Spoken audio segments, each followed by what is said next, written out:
When it comes to winters and snow, तो India में बहुत सी जगह है जहाँ शायद आपको अपनी पहली स्नोफॉल देखने को मिले, लेकिन उन सभी में से एक ऐसी जगह है which truly holds the crown of the winter wonderland. और जैसे ही आप वैली के अंदर एंटर करते हो इतनी ज़्यादा बर्फ़ है and we are fortunate enough कि भाई बर्फ़ पड़ रही है अभी। इधर देखो पूरे पहाड़ बर्फ से ढके हुए हैं, मतलब मुझे इमेजिन नहीं होता कभी कभी, मतलब और भी कितनी कितनी सारी ब्यूटीफुल चीज़ें हैं यहाँ पे देखने के लिए। यहाँ पे लोग अलग अलग एक्टिविटी कर रहे हैं, कोई स्लेज से स्लाइड कर रहा है, कोई स्कीइंग कर रहा है और बहुत सारी एक्टिविटीज़ लोग कर रहे हैं। स्कीइंग, स्नोबोर्डिंग या फिर गंडोला राइड्स का ये सफ़र बस पहाड़ों की इन कुछ एक्टिविटीज़ तक सीमित नहीं है, बल्कि इसी जगह है हिमालय में बसी एक ऐसी lake that carries more than just water. It carries homes, ATMs, shops, post office and basically everything that you can imagine. और इसके बाद हम जाएगा यहाँ से मार्केट, मीना बाजार, जिसको फ्लोटिंग मार्केट कहता है। I am selling welcome Kashmiri saffron kahwa. My kahwa 16 things mix: almond, walnut, cashew, honey, saffron, cardamom, cinnamon, ginger, chai patti, shakaram, kasba, rose, musk and dates. Good for health, good for chest, good for blood. इस reason की beauty, towering snow के peaks और यहाँ का unique culture सब मिलकर एक ऐसा एक्सपीरियंस बनाते हैं जिसकी वजह से this place has earned the title of the paradise on earth. This is Kashmir, India.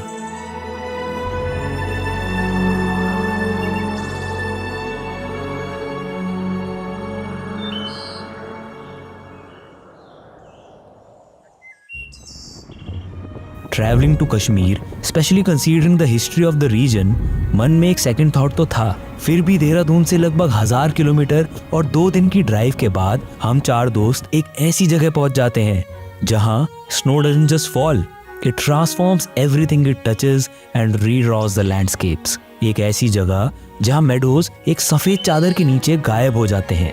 North India के दिल में बर्फ से ढकी ये जगह कहलाती है गुलमर्ग।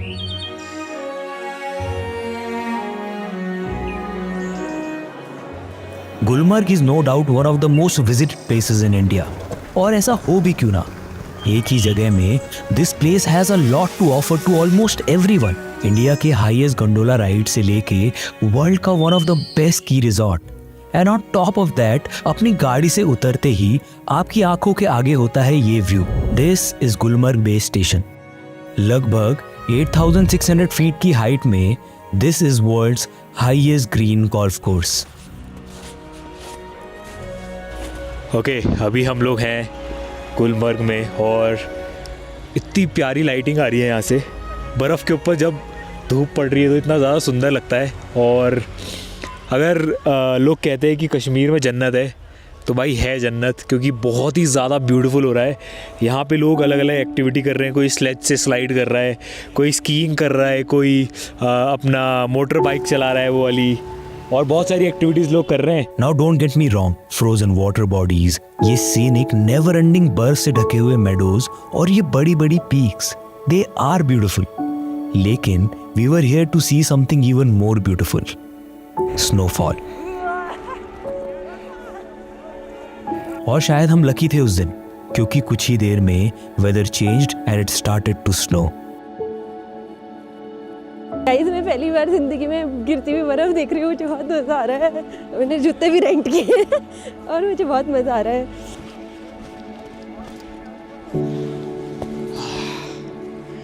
अभी हम लोग हैं गुलमर्ग में और इतनी ज़्यादा बर्फ़ है यहाँ पे।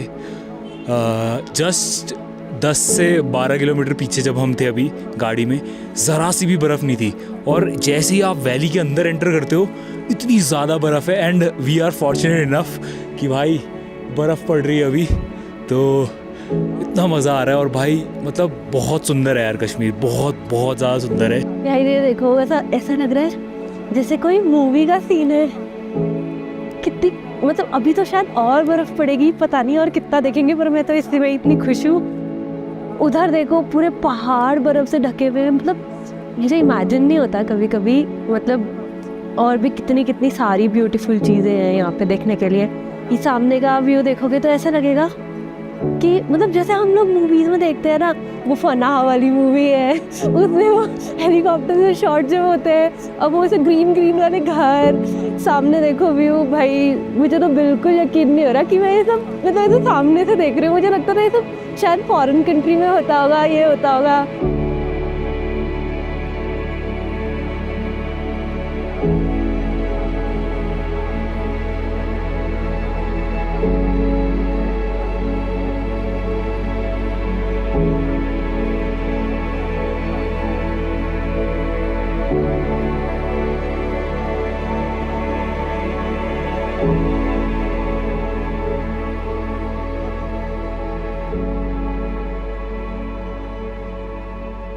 Well, this winter wonderland has one more trick up its sleeves, and that is Gulmarg Gondola.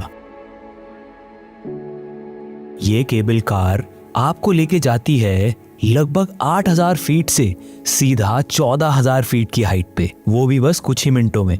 Gulmarg gondola is second longest and highest gondola in the world, जिसको आप कंप्लीट करते हो 2 फेज में। फेज 1 आपको लेके जाता है कोंगडोरी स्टेशन में, विच इज अराउंड 10,000 फीट्स, और फेज 2 अ पर्वत peak summit which is approx 14,000 feet. ये वही पहाड़ है जो आपको नीचे गुलमर्ग बेस के हर कोने से दिखाई देता है।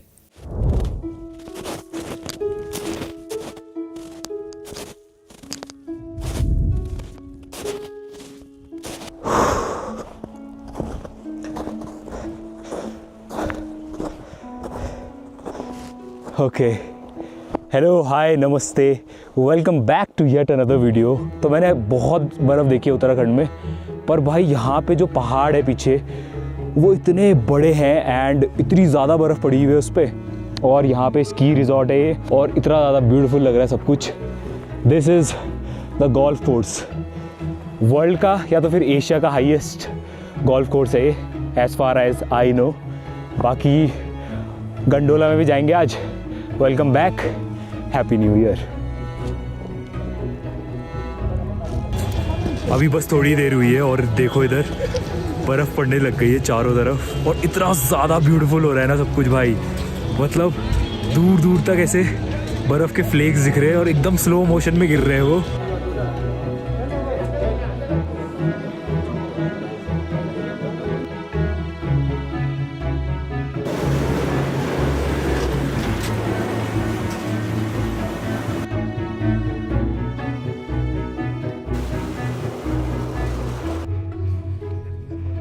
एक और गंडोला, ये 3, 2, 1, Let's go guys!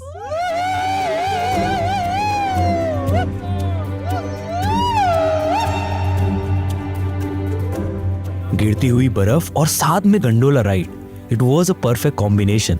और फिर कुछ देर बाद हम लोग पहुंचते हैं फेज 1 में, लेकिन वहां बर्फ के साथ साथ ये भीड़ भी हमारा इंतजार कर रही थी।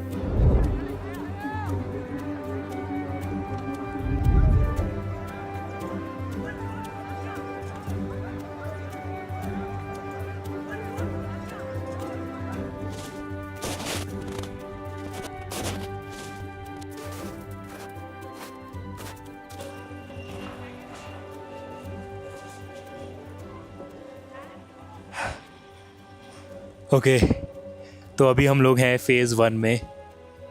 बहुत ज़्यादा बर्फ़ है भाई यहाँ पे, और जो आप हमारे जो पीछे देख रहे हो ना, this is for the skiers.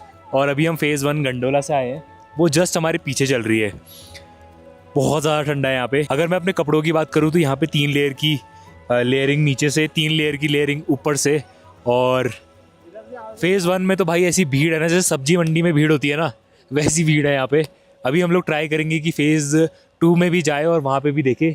बाकी everything depends on the weather. Weather अगर सही नहीं होगा तो फेज़ 2 में आप नहीं जा सकते। फेज 1 में कुछ देर बैठने के बाद अब वक्त था फेज 2 में जाने का। तो अभी हम लोग आ गए फेज़ 2 में, और फिलहाल यहाँ पे बर्फ़ का तूफान चल रहा है। ये देखो सामने कैसी बर्फ़ उड़ रही है, फेस पे बर्फ़ पड़ रही है। ये देखो ऐसे फेस छुपाना पड़ रहा है। एंड ये है कुछ नज़ारे।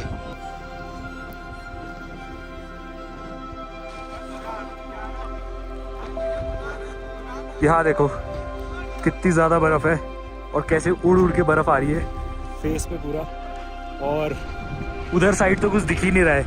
उस दिन बहुत देर वेट करने के बाद भी मौसम ने हमारा साथ नहीं दिया, बट हम लोग फिर भी खुश थे। And I also promise myself to come back again, लेकिन अगली बार वापस तो स्कीइंग करके ही जाऊंगा। खैर, इसका एक और रीज़न भी था। यहीं से बस 50 किलोमीटर की दूरी में है एक ऐसी जगह जहाँ ना तो कोई गाड़ी जा सकती है ना ही कोई गंडोला, लेकिन फिर भी उस जगह में 50,000 से ज़्यादा लोग रहते हैं। This is Dal lake Srinagar.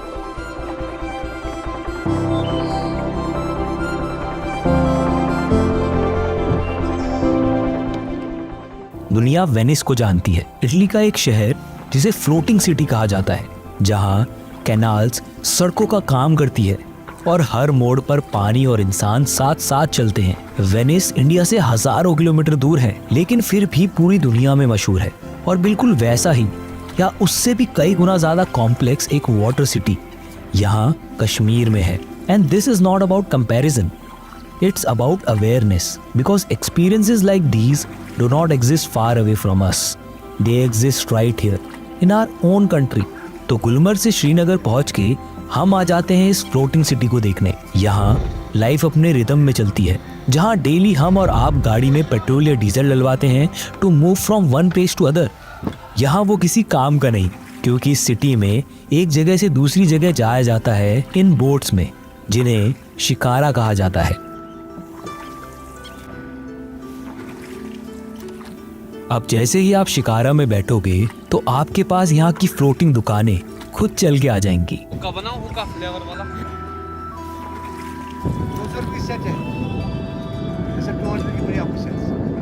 और अगर आप हमारी तरह यहाँ विंटर्स में आए हो तो साल के इस टाइम में टेम्परेचर यहाँ काफ़ी कम चला जाता है, इतना कि पीक विंटर्स में ये लेक जम जाती है।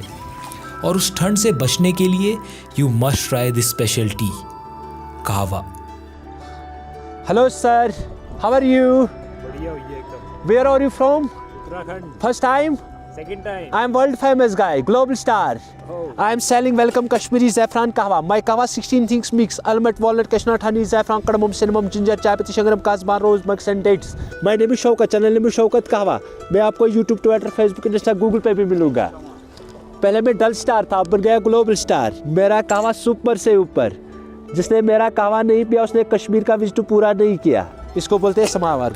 इसमें जाता है कोयला, ये इसे गर्म होता है, हाँ, और ये नली गर्म होता है, राख यहाँ से निकलता है। हाँ, ये कॉपर का होता है, तांबे का। ये सेहत के लिए जैसे good for lungs, good for health, good for chest, good for blood, good for, और ये ठंड के लिए अच्छा है, इसलिए ठंड में 2-4 बार पीते हैं कस्टमर्स। हाँ, ये ज़्यादा ठंड में चलता है, गर्मी में लोग कम पीता है।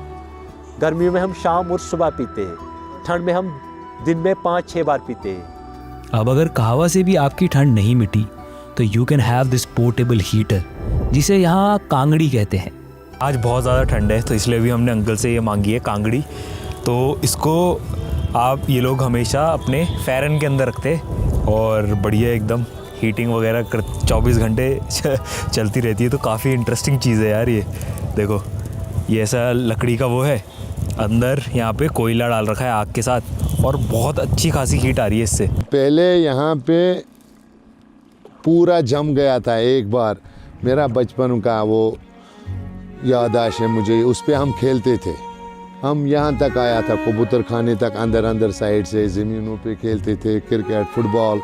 ये जो कांगड़ी और फैरन है ना, इसको यहाँ बुज़ुर्ग लोग कहते थे ये हमारी बीबी है, क्योंकि इसको बिस्तर में भी रखते थे रात भर वो लोग अपने साथ। इतना ज़रूरत चीज़ था ये, क्योंकि इसमें जो आग हम डालते थे ना कोयला, तो वो ये एक नाइट के लिए फुर रहता था। अच्छा, और इसके बाद हम जाएगा यहाँ से मार्केट, मीना बाज़ार, जिसको फ्लोटिंग मार्केट कहता है, और यहाँ पे भी बस्ती रहता है। देखो सर, ये सब मकान हैं, अलग अलग ये ज़मींदार लोग हैं यहाँ। बेचारा शिकारा जो चलाता है ज़मींदार लोग है, ये यहाँ पे अपना ज़िंदगी बसर कर रहा है शिकारा पे ही, और इनका काम सब्ज़ी से होता है। हमारा काम है टूरिस्टों के शिकारे के साथ, उनका काम है यहाँ सब्ज़ी के साथ और कढ़ाई के साथ। अभी आप देखोगे भी खुद भी कितना कितना लैंड है यहाँ।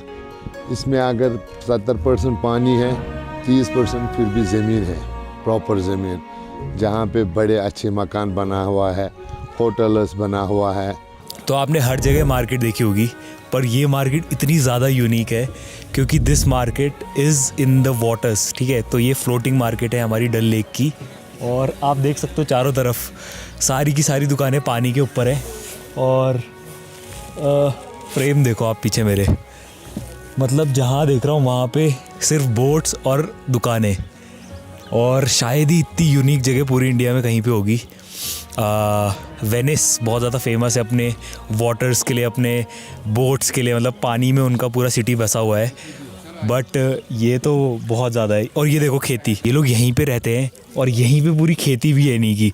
तो मतलब पानी के ऊपर रहना, पानी पे खाना, पानी पे बेचना, एंड इनकी पूरी लाइफ इसी के अंदर है। तो बहुत ही इंटरेस्टिंग जगह है भाई ये। अब क्या करेगा ये दिमाग के बगैर लोग। 22 स्क्वायर किलोमीटर में फैली इस लेक में फ्लोटिंग शॉप्स के अलावा floating post office, ATMs, house boat, vegetable market, floating cafe, कभी मोटर बोट्स तो कभी वाटर लिली के ऊपर फिशिंग करते हुए लोग आपको दिख जाएंगे। इसके साथ साथ यहाँ कुछ छोटे आइलैंड भी हैं।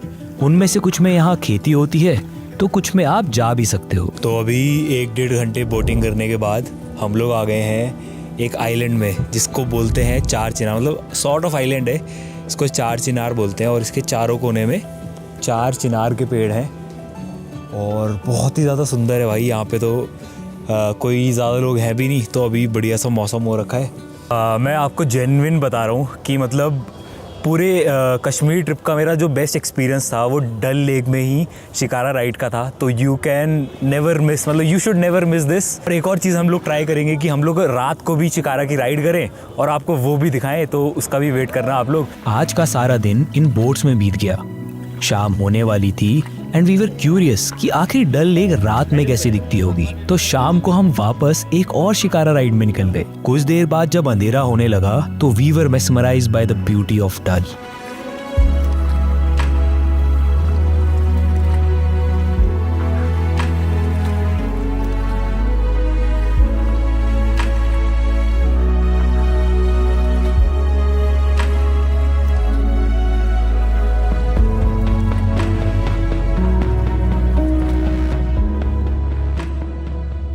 At night, Dal Lake feels more than just a lake.